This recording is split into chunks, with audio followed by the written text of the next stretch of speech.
Hello everyone, triple a bright academy के YouTube channel पे आप सभी का स्वागत है। आज हम अगेन पॉलिटी के कुछ इंपॉर्टेंट एमसीक्यूज़ को करेंगे जो बहुत इंपॉर्टेंट है हमारे पेपर पर्सपेक्टिव से। तो आज हम शुरू करेंगे एक नया टॉपिक के साथ, पॉलिटी का फंडामेंटल ड्यूटीज़। तो चलिए स्टार्ट करते हैं कुछ इंपॉर्टेंट एमसीक्यूज़ को। हम वही पुराना वाला काम करेंगे, फिर से आपको 10 सेकेंड का टाइम मिलेगा और 10 सेकेंड्स के अंदर आप सभी को अपना आंसर मुझे बताना है। फिर हम सही क्वेश्चन को देखेंगे और अगेन आज भी हम एक ट्रिक को लर्न करेंगे अपने पेपर पर्सपेक्टिव के लिए। तो चलिए स्टार्ट करते हैं पहले क्वेश्चन से। फर्स्ट क्वेश्चन आता है, which part of Indian constitution contain fundamental duties? भारतीय संविधान के किस भाग में मौलिक कर्तव्य शामिल हैं? आज याद करिएगा, हम फंडामेंटल राइट्स की बात नहीं कर रहे हैं, आज हमारा टॉपिक ही पूरा का पूरा फंडामेंटल ड्यूटीज पे है। तो आज हम कर्तव्यों की बात करेंगे। भाग number 3, part number 4, part number 4A, part number 2। तो चलिए 10 सेकेंड का समय है और मैं फिर वही मान के चल रही हूँ कि आपने सब कुछ पढ़ा है, सब कुछ लर्न करके आए हैं आप सभी फंडामेंटल ड्यूटीज़ को लेके। तो फटाफट से इसका आंसर देना मुझे शुरू करिए। गुड, कुछ बच्चों के आंसर आना मेरे पास स्टार्ट हो गए हैं। वेरी गुड बच्चा, वेरी गुड, करिए। ठीक है, चलिए बहुत सारे बच्चों का आंसर आ रहा है बी और सी आ रहा है। ठीक है, बी और सी। चलिए अब इस क्वेश्चन के बारे में बेटा हम डिस्कस कर लेते हैं। देखिए क्वेश्चन क्या कहता है। क्वेश्चन पूछ रहा है मौलिक कर्तव्यों के बारे में, तो हमें मौलिक कर्तव्य बहुत इंपॉर्टेंट है, ये हम यहाँ पे देखेंगे। देखिए भाग नंबर 3, जिन बच्चों ने पुरानी वीडियो देखी है ध्यान से, तो आप यहाँ पे भाग नंबर 3 का तो खुद ही आंसर दे देंगे।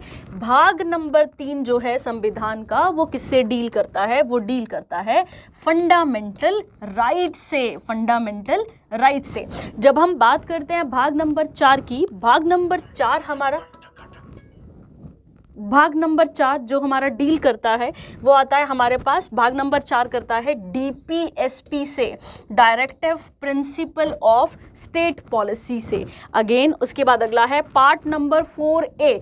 जब भी हमारे पास किसी पार्ट के आगे ABCD सो ऑन लग जाए, इसका मतलब है कि इन सबको किससे जोड़ा गया है? संशोधन से जोड़ा गया है। ये आपको जरूर याद रखना है। It means all these were added by amendment. कोई ना कोई अमेंडमेंट हुआ है, इसीलिए इन सबको ऐड किया गया है। तो आंसर हमारे पास क्या आ जाएगा? Part number 4A। जिन बच्चों का आंसर 4A आ रहा था, वेरी गुड बेटा। देखो DPSP के बाद जो है इसको जोड़ा गया है, ये आपको थोड़ा सा याद रखना है। ऑप्शन नंबर डी हमारे पास है part number 2, and the second part of the Indian constitution deals with again citizenship. हमारा आंसर यहाँ पे क्या हो जाएगा? सिटीजनशिप। तो part number 3 fundamental rights, part number 4 directive principle of state policy, part 4A added by amendment, means part number 4A deals with fundamental duties and part number 2 of Indian Constitution deals with citizenship। तो जिन बच्चों ने answer दिया था मेरे पास सी, उनका answer बिल्कुल ही सही है। चलिए अब हम चलेंगे नेक्स्ट क्वेश्चन की तरफ। आज नेक्स्ट है, how many fundamental duties are there in Indian constitution? भारतीय संविधान में कितने मौलिक कर्तव्य हैं? अब हम यहाँ पे फिर से बात कर रहे हैं कितने हैं। इसका मतलब है जैसे आपने याद करो फंडामेंटल राइट पढ़ा था, तो फंडामेंटल राइट कितने थे? मैंने कहा था ओरिजिनली कितने थे? 7 थे, और अब कितने रह गए हैं? एट प्रेजेंट 7 रह गए हैं, 6 रह गए हैं। तो ये यहाँ पे बहुत इंपॉर्टेंट क्वेश्चन है, ऐसा ही कुछ। चलिए आंसर देना शुरू करेंगे बच्चे। गुड, आंसर दीजिए। ठीक है, कुछ बच्चे सी आंसर कर रहे हैं और कुछ बच्चे डी कर रहे हैं। ठीक है बेटा, गुड। हाँ चलिए इस क्वेश्चन को फटाफट से देखते हैं। देखिए मौलिक कर्तव्य अभी आपने सीखा, भाग नंबर 4A। भाग नंबर 4A किससे डील करता है? मौलिक कर्तव्यों से, या फिर ऐसा कह लें फंडामेंटल ड्यूटी से। तो 9 ऑप्शन तो है ही नहीं हमारे पास, हम मानेंगे ही नहीं इसको। और हम बात करते हैं कि अभी हमारे पास कितनी फंडामेंटल ड्यूटीज़ हैं, तो हमारे पास ऑप्शन नंबर डी इसका करेक्ट आंसर होएगा। अब हमारे पास कितनी ड्यूटीज़ हैं? 11 हैं।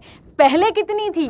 बिल्कुल सही, जिन बच्चों ने सी किया था बेटा। देखो क्वेश्चन एट प्रेजेंट पूछ रहा है आपसे, अभी से अभी के बारे में पूछ रहा है। तो कितनी फंडामेंटल ड्यूटीज है आज भारतीय संविधान के अंदर? तो आज है बेटा 11, और तब कितनी हुआ करती थी? पहले 10 हुआ करती थी। अब हम इसके बारे में भी डिस्कस करेंगे, अभी लेटर ऑन एक क्वेश्चन में पूरा देखेंगे हम इसके बारे में कि कैसे इसे ऐड किया गया है। चलिए गुड, जिनका आंसर सी था, वेरी गुड बेटा, वेरी गुड। चलिए नेक्स्ट क्वेश्चन।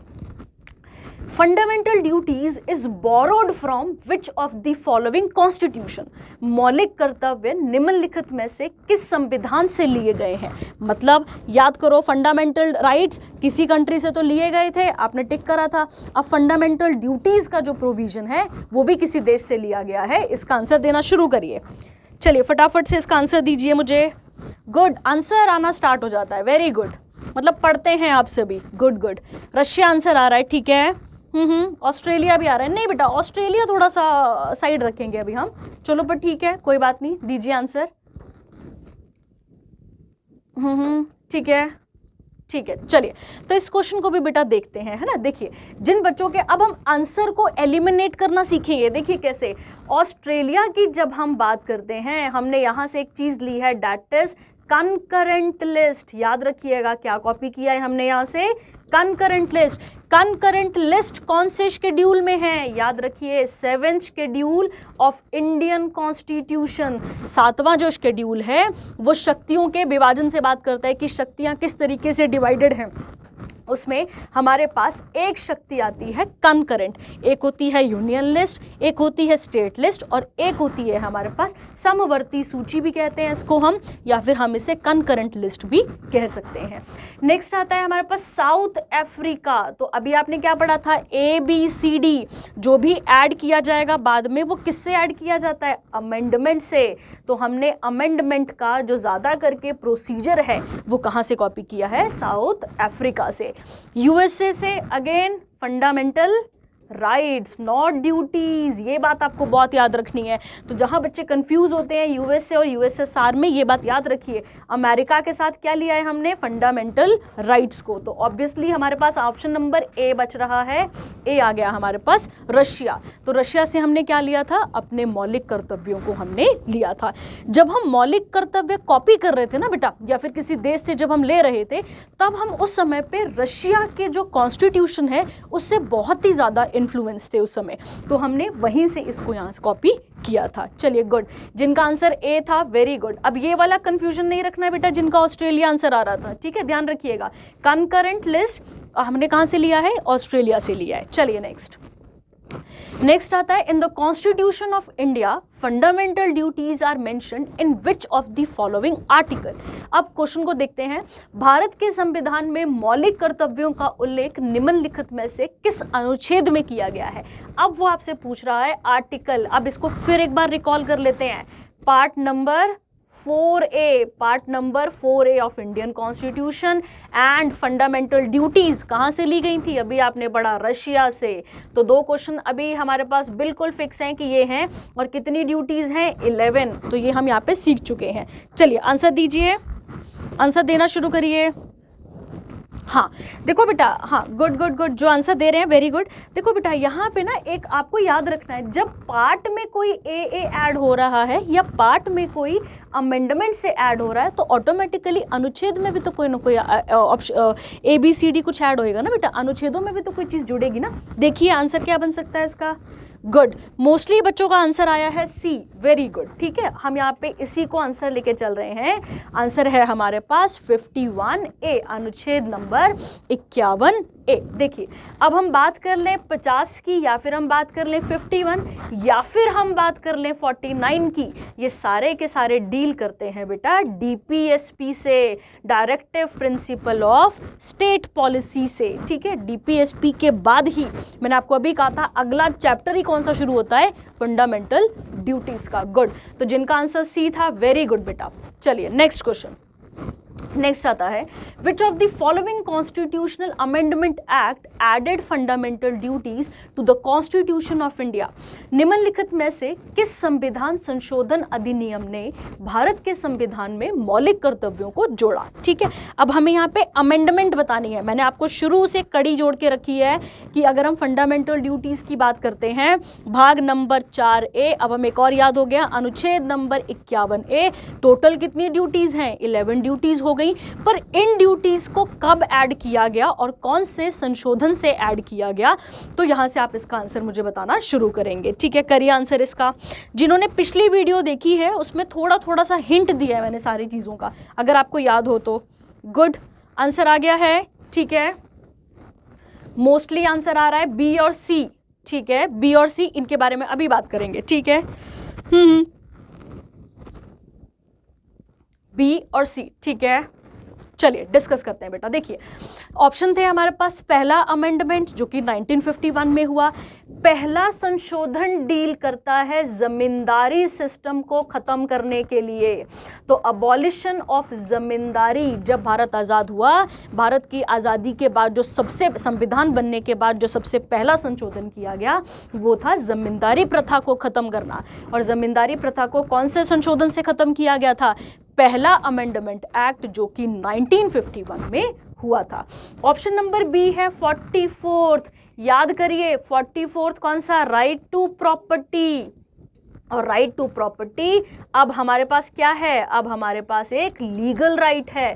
और ये लीगल राइट कौन से आर्टिकल में जा चुका है? आर्टिकल नंबर 300A में ऐड हो चुका है। और पार्ट नंबर किस में आता है? Part number 12 of Indian constitution. तो ये भी आंसर एलिमिनेट हो गया। उसके बाद आता है 42nd अमेंडमेंट 1976। इसको तो मैंने आपको पहले ही कहा था कि इसको हमें याद करना है मिनी कॉन्स्टिट्यूशन से। हम इसे कैसे याद रखेंगे? Mini constitution. 42nd amendment act of Indian constitution also known as mini constitution. और इसी मिनी कॉन्स्टिट्यूशन से, या फिर ऐसा कह लें इसी 42nd अमेंडमेंट से हमने अपने संविधान के अंदर मौलिक कर्तव्यों को जोड़ा था। तो आंसर क्या आ गया? सी। गुड, वेरी गुड, जो आंसर दे रहे थे सी। अब देखिए 45th अमेंडमेंट एक्ट 1980 की जब हम बात करते हैं, ये डील करता है बेटा रिजर्वेशन ऑफ सीट्स। तो reservation of seats of SC STs। तो आंसर आ गया आपके पास C. Option number C is the correct answer. चलिए नेक्स्ट क्वेश्चन पे चलेंगे। Next question, fundamental duties were incorporated in the constitution on the recommendation of. मौलिक कर्तव्यों को संविधान में किसकी सिफारिश पर शामिल किया गया था? अब इसका मैं एक बैकग्राउंड आपको थोड़ा सा बताऊंगी, पर फटाफट से पहले आंसर दीजिए, फिर हम इसके बारे में बात करेंगे। हाँ जी, आंसर दीजिए फटाफट से। ठीक है, हाँ जी, इमरजेंसी। गुड गुड, बच्चे लिख रहे हैं इमरजेंसी के बाद। हाँ जी, बिल्कुल इमरजेंसी के बाद। तो इमरजेंसी कब की थी हमारे देश में? 75 की। तो ऑटोमेटिकली ड्यूटी कब आई थी? 76 में। तो देखो कुछ तो कनेक्शन होगा इसके साथ। हाँ जी, वेरी गुड, जिनका आंसर डी आ रहा है वेरी गुड। चलिए क्वेश्चन देखते हैं अब इसका आंसर। ऑप्शन है हमारे पास शाह आयोग, उसके बाद था प्रशासनिक सुधार आयोग, संथानम समिति और स्वर्ण सिंह समिति। ठीक है, जब हम शाह कमीशन की बात करते हैं बेटा, ये बात करता है 1966 में जो पंजाब और हरियाणा की बाउंड्री को डिमार्केट किया गया था, वो शाह कमीशन के द्वारा किया गया था। ऑप्शन नंबर बी में आते हैं ARC। ये प्रशासनिक जो है, जो भी एक प्रशासन होता है, एक ऑफिस है, एक प्रशासन है, उसमें सुधार के लिए लाया गया था। उसके बाद सी हम बात करते हैं संथानम की। तो ये करप्शन से डील करता है कि भाई करप्शन को किस तरीके से रोका जाए, करप्शन के लिए क्या किया जाए, उसको प्रिवेंट करने की बात करता है। डी की जब हम बात करते हैं, इंदिरा गांधी जी ने किसको अपॉइंट करा था? स्वर्ण सिंह जी को अपॉइंट करा था। और उनकी कमेटी ने, मैंने आपको पहले ही बताया था कि हम उस समय किसके संविधान से बहुत ज़्यादा इन्फ्लुएंस थे? तो हम रशिया के संविधान से बहुत ही ज़्यादा इन्फ्लुएंस थे। तो उस समय पे स्वर्ण सिंह को लाया गया। स्वर्ण सिंह जी की अध्यक्षता में क्या लाई गई हमारे पास? मौलिक कर्तव्यों को भारत के संविधान के अंदर जोड़ा गया। तो आई होप इसका आंसर भी आपको समझ में आ चुका है, ऑप्शन नंबर डी। तो बच्चे कह रहे थे इमरजेंसी के साथ बिल्कुल, और दूसरी इमरजेंसी थी ये हमारे पास और दूसरी इमरजेंसी, तीसरी इमरजेंसी थी ये हमारे पास। तो जब हम इस थर्ड वाली इमरजेंसी की बात करते हैं तो इमरजेंसी जो है वो इंदिरा गांधी जी के सरकार के दौरान लगाई गई थी, और इसके बाद जो है उन्होंने एक स्वर्ण सिंह कमेटी की नियुक्ति करी, और उस नियुक्ति कमेटी ने हमारे पास मौलिक कर्तव्यों को जोड़ा था। गुड, चलिए नेक्स्ट क्वेश्चन की तरफ चलते हैं। अब नेक्स्ट आज हम लिस्ट की बात करेंगे पूरी की पूरी, और मैंने आपको शुरू में ही कहा था कि हम एक ट्रिक की बात करेंगे आज। तो चलिए ट्रिक शुरू करते हैं और लर्न करते हैं फंडामेंटल ड्यूटीज़ को। देखिए फंडामेंटल ड्यूटीज़ को लर्न करने के लिए हम एक बहुत बेसिक सी ट्रिक लेकर आए हैं, जैसे कि A to K अल्फ़ाबेट्स पता है सभी को, A to K की हम यहाँ पे बात करने वाले हैं। ठीक है, देखिए पहला हमारा जो मौलिक कर्तव्य है वो क्या कहता है, भारतीय संविधान का पालन करें और उसके आदर्शों और संस्थानों, राष्ट्रीय ध्वज और राष्ट्रीय गान का सम्मान करें। Abide by the Indian constitution and respect it's ideals and institutions, the national flag and the national anthem. अब हम यहीं से पहला वर्ड पकड़ेंगे अपने पास। तो कहता है भारतीय संविधान की, जो हमारा संविधान है उसका हमें पालन करना है, जो भी उसके इंस्टीट्यूशन है उसके आदर्श हैं उन्हें हमें फॉलो करना है, और साथ ही हमें नेशनल फ्लैग और नेशनल एंथम की भी रिस्पेक्ट करनी है। तो हमने पहला अल्फ़ाबेट क्या देखा, एंथम, ए आ गया हमारे पास। नेक्स्ट ड्यूटी है हमारे पास, cherish and follow the noble ideals that inspired the national struggle for freedom. स्वतंत्रता के लिए राष्ट्रीय संघर्ष को प्रेरित करने वाले महान आदर्शों को संजोएं और उनका पालन करें। अब यहाँ पे याद करो, हमें आज़ादी किसने दिलाई थी, नेशनल स्ट्रगल किसने दिलाया था, तो बहुत सारे लोगों का नाम हमारे पास आता है, जैसे कि बाल गंगाधर तिलक जी, बाल गंगाधर तिलक के बाद बापू जी, और सबसे बड़े हमारा संविधान लिखने वाले B.R. अंबेडकर जी। तो हम इसे याद रखेंगे अल्फ़ाबेट नंबर B से। नेशनल स्ट्रगल किस किसने किया, बाल गंगाधर तिलक, बापू जी और B.R. अंबेडकर के द्वारा।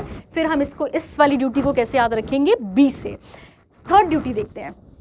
थर्ड कहती है uphold and protect the sovereignty, unity and integrity of India. ये किसकी बात कर रही है, इंडिया। और इंडिया क्या है भाई, इंडिया एक कंट्री है। तो यहाँ से हम किस अल्फ़ाबेट को लेंगे, सी को। तो ए था एंथम, बी से नेशनल स्ट्रगल, सी से इंडिया। इंटीग्रिटी, भारत की संप्रभुता, एकता और अखंडता को बनाए रखना है हमें, और उनको और उसकी रक्षा करनी है हमें। ये हमारे पास कौन सी ड्यूटी आ गई, ड्यूटी नंबर सी। नेक्स्ट देखेंगे defend the country and render national service when called upon two do so. देश की रक्षा करें, और ऐसा करने के लिए जब भी मुझे आपको बुलाया जाएगा हमें जाना होगा, मतलब हमें अपनी कंट्री को बचाना होगा, डिफेंड करना है। कौन सी आ गई आपके पास, ड्यूटी नंबर 4। एंथम बी से नेशनल स्ट्रगल, सी से कंट्री, डी से डिफेंड। तो यहाँ से हमने सीखी शुरू की 4 ड्यूटीज़। अब हम आगे चलेंगे, आगे आती हैं promote harmony and spirit of common brotherhood amongst all the people of India, transcending religious, linguistic and regional or sectional diversities, and to re-announce practices derogatory to the dignity of women। Bharat में सभी लोगों के बीच धार्मिक मतलब यहाँ पे religious, भाषाई, क्षेत्रीय या अनुभागीय विविधताओं से परे सद्भाव और सम्मान भाईचारे की भावना को बढ़ावा देना, और महिलाओं की गरिमा के लिए अपमानजनक प्रथाओं का त्याग करना। ठीक है, अब यहाँ पे हमें क्या याद करना है, यहाँ पे बात कर रहा है बारी बारी वो किसकी, इक्विटी की। मीन्स धर्म को लेकर हो चाहे जेंडर को लेके हो, वो किसकी बात कर रहा है, इक्विटी की। अब यहाँ से हमारे पास एक और अल्फ़ाबेट निकल कर आ गया, ई मीन्स यहाँ पे इक्विटी। चलिए, तो ड्यूटी नंबर 1 क्या थी, ए क्या थी, एंथम, बी से हमारे पास कौन सा था, बी से नेशनल स्ट्रगल, सी से क्या था हमारे पास, कंट्री, इंडिया को बचाना था, डी से क्या था, जब हमें बुलाएं तब हमें कंट्री को डिफेंड करना था, और फिफ्थ से कौन सी ड्यूटी आ गई हमारे पास, ई वाली, और ई में कौन सा आया, इक्विटी। नेक्स्ट आती है 6th, मतलब ड्यूटी नंबर ई हो गया। अब हमारे पास कौन सी आएगी, एफ ड्यूटी। लिखता है value and preserve the rich heritage of the countries composite culture. देश की मिश्रित संस्कृति की समृद्धि विरासत को महत्व दें और संरक्षित करें। किसकी बात कर रहा है, हेरिटेज की। अब हेरिटेज किसे मिलाकर बनते हैं, देखो फोर्ट्स को, ठीक है, मॉन्यूमेंट्स को, बिल्डिंग्स को, ठीक है। तो हम यहाँ से किस वर्ड को लेंगे, हेरिटेज, मतलब बिल्डिंग्स को बचाना, फोर्ट्स को बचाना, ठीक है, उन बिल्डिंग्स की हम बात कर रहे हैं। तो यहाँ पे एफ से हमें क्या याद रखना है, हेरिटेज या फिर फोर्ट्स याद रखोगे तो हेरिटेज वाली ड्यूटी आपके पास निकल कर आ जाएगी। 7 देखते हैं, protect and improve the natural environment including forest, lake, rivers and wild life and have to compassion for living creatures. वनों, झीलों, नदियों और वन्य जीवों सहित प्राकृतिक पर्यावरण मतलब किसकी बात कर रहा है, ग्रीनरी की बात कर रहा है। किसकी बात कर रहा है, ग्रीनरी की बात कर रहा है। EFG, जी से आ गया हमारे पास नेचुरल एनवायरनमेंट। उसके बाद आती है क्या करना कि रक्षा करना है और सुधार करना और जीवित प्राणियों के लिए दया करनी है हमें। आगे है develop scientific temper, humanism and spirit of inquiry and reform. वैज्ञानिक सोच, मानवतावाद और जांच और सुधार की भावना विकसित करें। अगर हम किसी चीज़ को ढूंढ नहीं पाएंगे, समझ नहीं पाएंगे तो हम कुछ भी नहीं कर पाएंगे, ठीक है। तो हमें यहाँ पे क्या है, H से क्या याद रखना है, ह्यूमैनिज्म, G से ग्रीन, H से ह्यूमैनिज्म। तो ड्यूटी नंबर 8 हमें क्या बताती है, ह्यूमैनिज्म के बारे में बताती है। 7 क्या बता रही थी, ग्रीनरी के बारे में, और greenery is equal to natural environment. तो आई थिंक आपको शुरू की 8 ड्यूटी तो याद होना शुरू हो गई होंगी। अब हम चलेंगे नेक्स्ट ड्यूटी की तरफ। नेक्स्ट है safeguard public property and to absorb violence. सार्वजनिक संपत्ति की रक्षा करनी है और हिंसा से दूर रहना है। अब मुझे ये बताओ, प्रॉपर्टी को कैसे बचाएंगे हम वायलेंस कैसे रोक सकते हैं? जब हम उन चीज़ों पे क्या बना के रखेंगे, आई बना के रखेंगे, और आई बनाने के लिए हमारे पास पुलिस प्रशासन सब कुछ है। तो जब हम नज़र बना के रखेंगे किसी चीज़ के ऊपर तो हम किसी भी चीज़ का नुकसान नहीं कर पाएंगे। आई से याद रखना है, ये वाला आई। तो ड्यूटी नंबर 9 आ गई आपके पास, पब्लिक प्रॉपर्टी को बचाना है, संपत्ति की रक्षा करना है और हिंसा से दूर रहना है भाई। आगे आती है 10वीं ड्यूटी। 10वीं कहती है strive towards excellence in all spheres of individual and collective activity so that the nation constantly rise to higher level of endeavour and achievement. व्यक्तिगत और सामूहिक गतिविधि के सभी क्षेत्रों में उत्कृष्टता के लिए प्रयास करें ताकि राष्ट्र निरंतर प्रयास और उपलब्धि के उच्च स्तर तक पहुंचे। अब इसको याद करने का तरीका देखो। अब आता है एक्सीलेंस बोल रहा है, ठीक है। एक्सीलेंस का मतलब है हमारे पास चीज़ें क्या हो रही है, हम एक्सीलेंट होते जा रहे हैं। जब हम अच्छे होते जाएंगे, एक्सीलेंट होते जाएंगे तो हम क्या ढूंढेंगे भाई, जॉब्स करेंगे।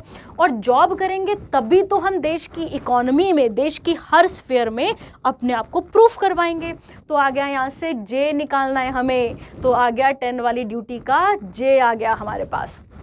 11वीं ड्यूटी वेरी वेरी इंपॉर्टेंट। मैंने आपको शुरू वाले क्वेश्चन में कहा था, शुरू में कितनी ड्यूटी थी हमारे पास, 10 थी, और आज कितनी हो गई है, 11। तो 10 को कैसे जोड़ा गया था, 42nd अमेंडमेंट से। अब हम देखेंगे 11वीं ड्यूटी कैसे ऐड हुई है।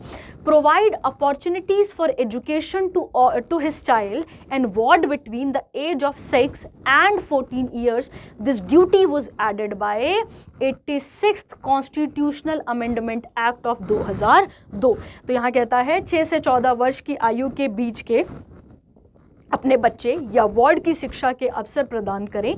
यह कर्तव्य 86वें संविधान संशोधन अधिनियम 2002 द्वारा जोड़ा गया था। तो हर माता पिता की ड्यूटी है ये कि अपने बच्चे की जो बेसिक एलिमेंट्री एजुकेशन है उसे पूरा करवाया जाए, ठीक है बेटा। तो यहाँ पे देखो कैसे है, एजुकेशन होगी तो क्या आएगा हमारे पास भाई, नॉलेज आएगी, और नॉलेज आ गई तो कौन सी ड्यूटी आ गई, और कौन सा अल्फ़ाबेट आ गया हमारे पास, के, ठीक है। तो हमने क्या देखा यहाँ पे, सेफगार्ड पब्लिक प्रॉपर्टी आई, एक्सीलेंस जॉब, और यहाँ पे आ गया एजुकेशन इज इक्वल टू, कौन सा आ गया हमारे पास, एजुकेशन इज इक्वल टू आ जाएगा हमारे पास नॉलेज, ठीक है। चलिए, तो 11 ड्यूटी हमारे पास हो गई हैं और alphabet number A to K तक हमने इसको लर्न करा है। आई होप आपको बहुत इजी लगी होंगी याद करने के लिए, क्योंकि पेपर में आता है कि इनमें से कौन सी नहीं है। नहीं होने के लिए पहले अगर आपको ट्रिक याद रह गई तो आप पेपर में आराम से इनको टिक कर लेंगे, ठीक है। चलिए नेक्स्ट क्वेश्चन की तरफ चलते हैं। नेक्स्ट क्वेश्चन आता है, which among the following is not listed as fundamental duty in the constitution of India. Options हैं, निम्नलिखित में से कौन भारत के संविधान में एक मौलिक कर्तव्य के रूप में सूचीबद्ध नहीं है। इस पे फोकस करो। अभी आपने पढ़ा है पीछे कि कौन सी नहीं है, याद करोगे तो ट्रिक्स के माध्यम से आप इनको सॉल्व कर पाओगे। क कहती है संविधान का पालन करने के लिए, भारत की संप्रभुता की रक्षा करने के लिए, करों का भुगतान करने के लिए, सार्वजनिक संपत्ति की सुरक्षा करने के लिए। चलिए आंसर करिए फटाफट से इसका मुझे। हाँ जी बिल्कुल, आंसर आने भी लग गया, गुड, सी, वेरी गुड। क्योंकि आंसर ऑटोमेटिकली अभी आप पढ़कर आए ना, ए से लेके के तक। अगर आप ए से लेके के तक एक बार पढ़ लेते हैं सारी की सारी तो आपको याद हो जाएंगी बेटा, और याद हो गई तो फिर आप और आराम से एलिमिनेट मेथड से क्वेश्चन को सॉल्व कर लोगे कि कौन सा आंसर नहीं बनता है यहाँ पे। ठीक है, गुड, वेरी गुड बेटा। जिनका आंसर सी था, बिल्कुल, मैंने अभी क्वेश्चन पूरा ही नहीं पढ़ा, आपने आंसर भी दे दिया, गुड। चलिए नेक्स्ट क्वेश्चन चलते हैं। नेक्स्ट है लास्ट अपने पास, which constitutional amendment act was passed to provide compulsory education to children between 6 and 14 years. इसका आंसर भी अभी आप मुझे देंगे। 6 से 14 वर्ष के बच्चों को अनिवार्य शिक्षा प्रदान करने के लिए कौन सा संवैधानिक संशोधन अधिनियम पारित किया गया था? 82nd, 83rd, 86th, 84th। चलिए आंसर दीजिए। ये तो अभी आप पढ़कर आए हैं, है ना, 11वीं ड्यूटी अगर आपने ध्यान से पढ़ी तो आंसर आ गया आपके पास, गुड, आंसर आने भी लग गया, गुड गुड। हाँ जी, कौन सा आया हमारे पास? 86। ठीक है, अभी आपने पीछे पढ़ा था बेटा, 86th अमेंडमेंट एक्ट कब का? 2002 का। और इस 2002 के अमेंडमेंट एक्ट ने, अगर हम बात करते हैं, हमारे संविधान में एक आर्टिकल और जोड़ा था 21A, जो डील करता है राइट टू एलिमेंट्री एजुकेशन। किसे डील करता है? राइट टू एलिमेंट्री एजुकेशन से, गुड। तो यहाँ पे जिनका आंसर सी था, वेरी गुड बेटा, है ना। कौन सा आर्टिकल जोड़ा है? 21A, और it deals with right to education. तो हर माता पिता की ये ड्यूटी कब ऐड की गई थी? 86th अमेंडमेंट एक्ट 2002 से, गुड। चलिए, आई होप आपको ये क्वेश्चन बिल्कुल अच्छे भी लगे होंगे और आपको समझ भी आया होगा। ट्रिक्स को फॉलो करेंगे तो हम एलिमिनेशन मेथड से अपने क्वेश्चन को सॉल्व कर लेंगे हमेशा ही, ठीक है। तो चलिए, आई होप कि आपको आंसर बहुत अच्छे लगे हैं, क्वेश्चंस बहुत अच्छे लगे होंगे। तो चैनल को सब्सक्राइब करना मत भूलिएगा, और जिन बच्चों ने सब्सक्राइब नहीं किया है प्लीज़ चैनल को सब्सक्राइब करिए। Thank you, have a nice day.